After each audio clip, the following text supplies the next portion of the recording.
family, and the community appreciates their support. At this time, I would like to introduce Isaiah Brown's sister, Yolanda, who will make a brief statement. Yolanda Brown.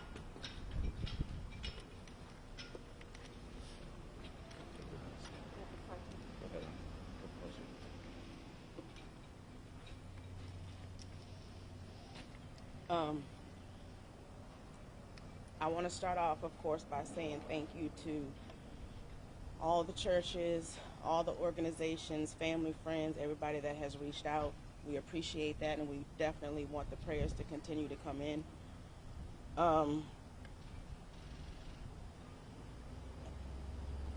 Everybody asked me how many questions I have. I have many that I would like to have answered. How do we feel? I don't really know how to say how we feel. You know, they want me to label this. I'm not going to label this. You know, as a whole right now, this country is divided.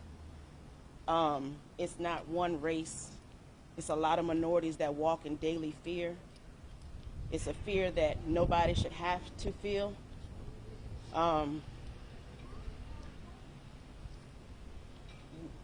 We don't have any hate in our heart or prejudice towards anyone. Neither does my brother. The hearts that we have is for everyone. Our hearts go out to the families that understand exactly how we feel, you know, and we've always cared for them, but it ain't like this when it hit home.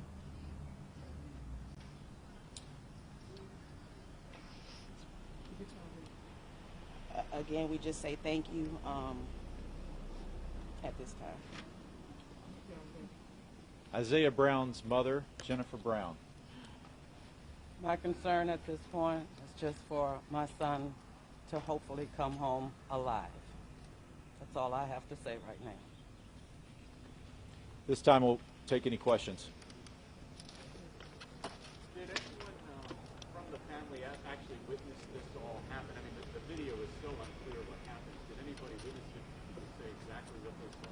His brother was at home but did not witness the actual shooting. He has cooperated with the investigating authorities. We're very pleased, of course, that the Virginia State Police has taken over the investigation and the Sheriff's Office is not investigating themselves, which has happened too many times. We're also pleased that a special prosecutor, Ms. Richardson, has been appointed. He has given a full statement and will cooperate. As you can imagine, because he's a material witness, he'll not be making a statement today, but he's fully cooperating with the investigating authorities.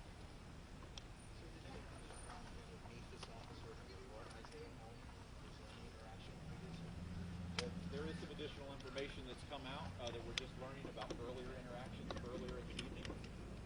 Information is preliminary at this time, and that's part of the reason we are asking and we'll be filing Freedom of Information requests to get that audio, as we believe there was even an earlier interaction previously to what was known prior to the breakdown of the vehicle.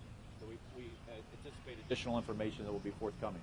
Any sense that there was friction there of some sort? No, not at all. Not friction. Some information that Isaiah was, a bit depressed. The family had lost a grandmother figure.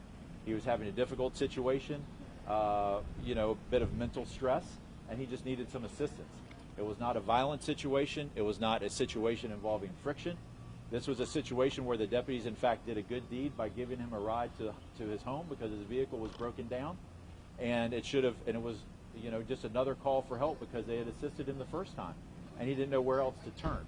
And because of misinformation and failure of communication between dispatch and the road deputies, as we unfortunately have seen several times before in this country, that's a key piece of communication for the deputies as well. We understand the job that they're doing, and we want them to be safe. And as Yolanda said, we have no hate in our hearts, and the family does not either. But it's very important that when we're dispatching law enforcement out to a scene like this, that they have the full information. It was a full 90 seconds before that he said he had no gun and he was unarmed. And so clearly the cordless phone should have been identified as just that, the cordless phone. He was on the line with the 911 on the phone. Yes? What's your understanding about whether there was a second deputy there? I mean, predominantly there's one deputy, but there seems to be another one. So what can you tell me? Absolutely, and that's a good point. Thank you for the question. Of course, deputies are riding in their squad car in pairs of twos, and we wish to point out that to our knowledge, only one deputy discharged his firearm. The other deputy clearly did not perceive, nor should he have perceived, any threat of imminent bodily injury, and therefore he did not discharge his service weapon to the best of our knowledge, which was appropriate. Further indication that the deputy that did shoot Isaiah Brown 10 times acted totally negligently and irresponsibly and overreacted to the scene. As a result of those failures, Isaiah Brown is in intensive care.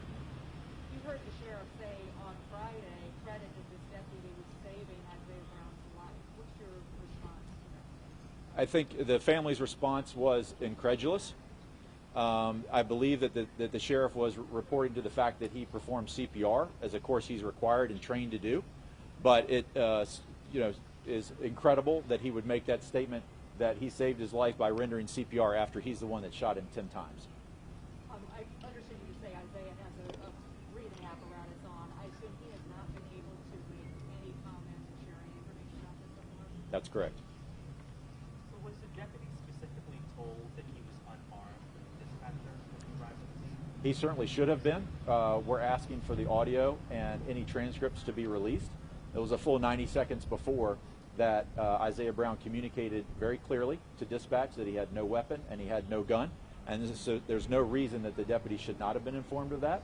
Of course, the dispatch unit is an arm of the sheriff and law enforcement, and they must work in tandem. And so we view those entities collectively as defendants in this case. What would you say, too, you commented on it a little bit, but I mean, it was 30 seconds from the time this deputy exited his vehicle to the time of the fire? And possibly less, but as soon as he got out of the squad car, he was yelling, "Drop the gun, drop the gun." And so it's clearly that was a failure of communication as he arrived on scene, and he should have been informed. That the 911 dispatch would know that this is a landline. Of course, they can tell that in the dispatch center. Is it a cell? Is it a landline? What number? You can hear from the audio very clearly. Raise your hands up. He did exactly as he was told. We can hear Isaiah talking and breathing. And as soon as he's instructed to raise his hands up, we don't hear that anymore. So it's very clear that he was obeying commands. I agree with you that the video is not clear. It's very curious, the position of the body camera. It's basically showing down on the road. We're not alleging that that's intentional, but it certainly is very unfortunate that we do not have better video. Can we hear more about Isaiah, the man, who he is, what his passions are, what he did every day? So the community isn't just seeing him as a victim here. He's a person, and I would love to hear from his family. Of course, yeah. Yolanda?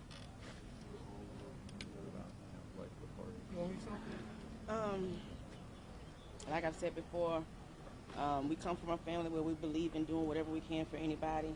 So he was the life of the party. He's known for his smile. He's always there to try to help. He loves children. Anybody knows that if you called on Isaiah, he would be there. He would be there. He is a home health aide, so he's working out in the community, taking care of people. So I mean, like I said, with all that being said, you know, he has a good heart. He's a good person, and if anybody ever had the opportunity to meet him, they will tell you the same. Can you tell us how your family is doing and how you're feeling seeing something like this? It's a lot to process. I'm numb. I think we all kind of numb because, like I said, this is my brother. This is an uncle. This is a son. This is a fiance. You know what I'm saying? He's got nieces. He's a great uncle. I mean, it's just a lot. It's just a lot. Thank you all for coming out. Appreciate it. We'll be in touch as more information develops. Sir, can I ask you one question? Yes, sir. There was one part of the 911 call where they asked if he has a gun and he appears to say young. And then they asked again and he says no. Could any confusion have resulted from that? There shouldn't have been any confusion because he made a very clear statement. There was some discussion about that, but then he's very unequivocal that he did not have a gun, he did not have a weapon, and that was a full 90 seconds before the deputies arrived on scene. Thank you for coming out this morning.